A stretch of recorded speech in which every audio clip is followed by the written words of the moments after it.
11वीं के अंदर एक टॉपिक पढ़ा होगा आपने, solids, mechanical properties of solid. सवाल बनता है, इजी सवाल होता है बट वेटेज कम होने के कारण हम ध्यान नहीं देते, सिंपल सवाल या सिंपल फॉर्मूला भूल जाते हैं। चलो समझते हैं सवाल को। अगर ऑब्जर्व करूं 2020 में आया था, compressibility of water given by 5 into 10 की पावर -10 मीटर स्क्वायर पर Newton. Pressure of the pressure applied is also given and volume millilitre के अंदर अपने गिवन है। सवाल ये है चेंज इन वॉल्यूम क्या रहेगा।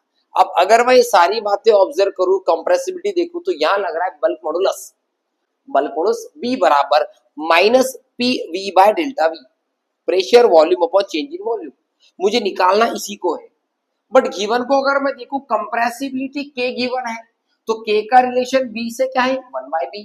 तो अगर मैं डेल्टा वी निकालने की कोशिश करूं, तो ये दोनों को अगर शफल कर दूं, तो क्या डेल्टा वी बराबर minus P V into 1/b बन जाएगा। So minus P V 1/b is nothing but के। तो पी वी के वैल्यूज पुट करो, आंसर आ जाएगा। माइनस पी कितना है बेटा, प्रेशर 15 गुणा 10 की पावर 6, पास्कल में है कोई दिक्कत नहीं, एमएल में है इसको कन्वर्ट करना पड़ेगा। 100 गुणा 10 की पावर -3 हो गया लीटर में, इंटू और क्या दिया आपने को, के। कंप्रेसिबिलिटी कितना है, 5 गुणा 10 की पावर -10। सॉल्व कर लेंगे बेटा, तो 15 इंटू 5 75 आ गया।